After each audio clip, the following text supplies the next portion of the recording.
Também existe uma categoria aí que é comum a gente ter o bruxismo, que são os atletas de força, tipo halterofilismo, crossfit, né, academias, e também os Z-atletas. O que são os Z-atletas? São os atletas de videogame. E eu vou explicar por quê, né?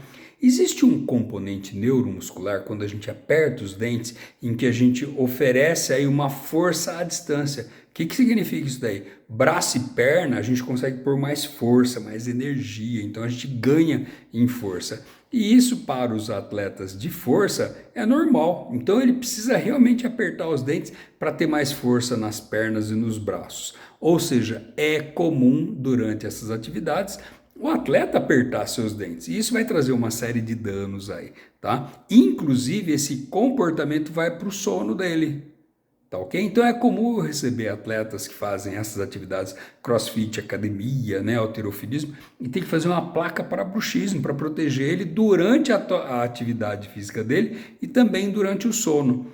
E os atletas de videogame, como eles ficam muito tempo concentrados ali, num ponto ou numa tela, existe uma tendência a contrair essa musculatura e apertar os dentes.